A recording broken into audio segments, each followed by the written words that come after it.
Halo semuanya dan selamat datang di pembahasan kita kali ini.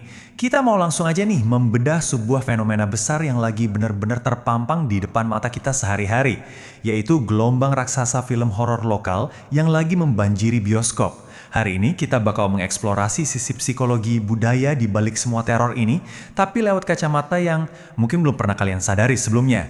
Oke, mari kita selami sama-sama. Nah, coba deh kalian inget-inget lagi.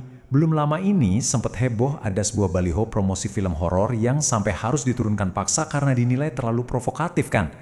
Judul di baliho itu sampai memicu kontroversi dan menuai banyak banget protes di masyarakat. Kejadian di dunia nyata ini sebenarnya mancing satu pertanyaan penting buat kita. Apakah semua rentetan film horor ini cuma murni hiburan belaka? Atau jangan-jangan ada sesuatu yang jauh lebih dalam yang lagi diam-diam beroperasi di tengah masyarakat kita? Waktu kejadian itu, ada penolakan keras dari berbagai pihak. Mulai dari warga biasa, aktivis kesehatan mental, sampai para psikolog. Dan kalian tahu, penolakan ini justru ngungkapin sebuah fakta yang super menarik. Tanpa kita sadari, kita semua ini sebenarnya lagi ikut berpartisipasi dalam sebuah mekanisme budaya yang masif. Sebuah mesin yang gak henti-hentinya memperkuat dan mendaur ulang ketakutan, perhatian, serta emosi kolektif kita sebagai satu masyarakat. Sekarang coba deh kita bayangin gimana mekanisme itu bekerja di ruang bioskop modern. Jutaan orang secara sukarela ngumpul di dalam satu ruangan gelap.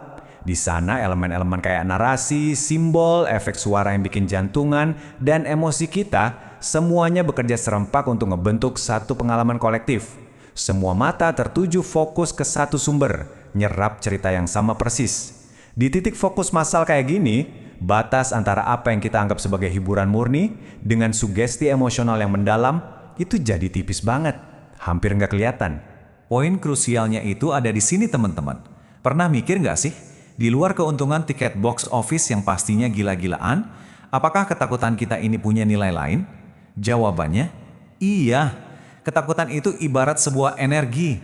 Setiap detak jantung kalian yang berdebar kencang pas nonton, setiap otot yang tegang, setiap kali kalian terlonjak dari kursi karena kaget, itu semua adalah perubahan fisik dan psikologis yang beneran nyata. Dalam bahasa simbolik, ini adalah energi mentah yang lagi dipanen secara massal dari reaksi tubuh dan pikiran kita sendiri. Kalau ngomongin horor lokal, kita pastinya familiar banget sama sosok-sosok ini. Kuntilanak, tuyul, genderuwo.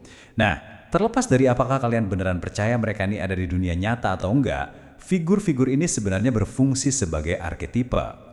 Mereka itu wujud nyata dari trauma bawaan, misteri, dan sisi paling gelap dari masyarakat kita yang udah diwariskan turun-temurun selama berabad-abad lewat legenda. Mereka hidup abadi, mengakar kuat di dalam imajinasi kolektif kita. Terus apa coba efeknya kalau kita terus-terusan menayangkan arketipe ini? Disinilah kita bersinggungan dengan sebuah konsep esoterik yang dalam banget namanya egregor. Singkatnya, egregor ini adalah fenomena di mana suatu bentuk energi kolektif bisa dapat kekuatan penuh murni dari besarnya perhatian dan emosi manusia. Makin sering sebuah sosok dipikirin, ditakutin, dan ditayangin berulang-ulang, makin kuat wujudnya di alam bawah sadar kita. Jadi, film horor itu nggak sekedar nyeritain ulang mitos ya. Mereka secara harfiah lagi ngasih makan simbol-simbol itu di kesadaran kita semua. Nah, yang bikin geleng-geleng kepala adalah kalau kita coba bandingin horor kita dengan horor luar. Di film barat, rasa takut itu dibangun dari simbol okultisme kuno kayak pentagram atau mata satu yang dari sananya memang udah punya konotasi gelap. Tapi coba perhatiin horor Indonesia. Kita justru mengubah warisan budaya luhur kita jadi objek teror.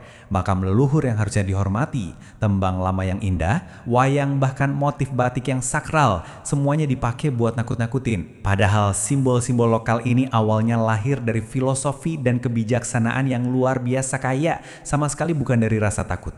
Fakta barusan ini benar-benar memaksa kita buat berhenti sejenak dan merenungkan satu pertanyaan berat. Ketika simbol-simbol budaya yang tadinya kaya akan makna filosofis, ini terus-terusan disajikan berlumuran darah dan jadi ancaman mistis. Apakah kita benar-benar lagi melestarikan budaya kita? Ataukah, tanpa sadar, kita malah lagi ngajarin diri kita sendiri buat takut sama warisan bangsa kita? Apakah bikin budaya kita jadi sesuatu yang menyeramkan? Itu cara yang tepat buat melindunginya dari kepunahan? Biar lebih kebayang, mari kita bedah satu sosok spesifik yang sering banget muncul. Tuyul. Buat kebanyakan orang, ini cuma mitos receh tentang makhluk kecil gundul yang suka nyolong uang.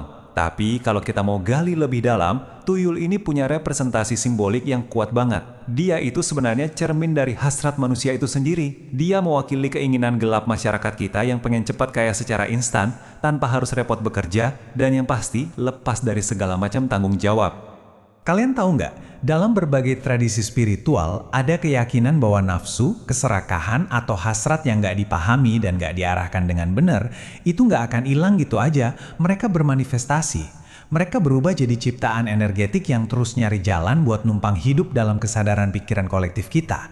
Jadi dengan terus bikin dan nonton film tentang tuyul, kita sebenarnya lagi capek-capek ngejaga supaya simbol dari keserakahan kolektif kita sendiri ini tetap hidup dan relevan sampai sekarang. Tapi tunggu dulu. Ini bukan berarti film horor itu jahat dan harus kita boikot ya. Sama sekali enggak. Mari kita ubah sudut pandang kita. Ketakutan itu sebenarnya bukan musuh kita. Justru, dalam banyak tradisi kebijaksanaan, rasa takut adalah pintu gerbang paling utama menuju kesadaran diri. Apa yang kita takuti seringkali dengan sangat akurat nunjukin apa yang belum kita pahami secara utuh. Apa yang bikin kita merinding di horor biasanya nyimpan pelajaran sosial yang belum berani kita hadapi di dunia nyata. Jadi, film horor itu benarnya berfungsi sebagai cermin paling jujur dari bayangan psikologis masyarakat kita.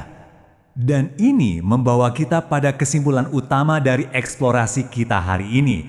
Filmnya sama sekali nggak perlu disalahin atau diubah. Yang perlu diubah itu adalah cara kita meresponsnya. Kenapa? Karena pada akhirnya kita ini bukan sekedar penonton pasif yang duduk diam di bioskop.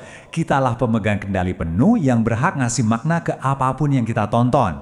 Jadi ada satu pemikiran provokatif nih buat kalian bawa pulang. Besok-besok pas kalian lagi asyik nonton film horor lokal, coba tanyain ke diri kalian sendiri. Apa sih sebenarnya makna dari ketakutan yang lagi kalian rasain? Terima kasih banyak udah ngikutin paparan materi yang membuka wawasan ini. Sampai jumpa di eksplorasi kita selanjutnya.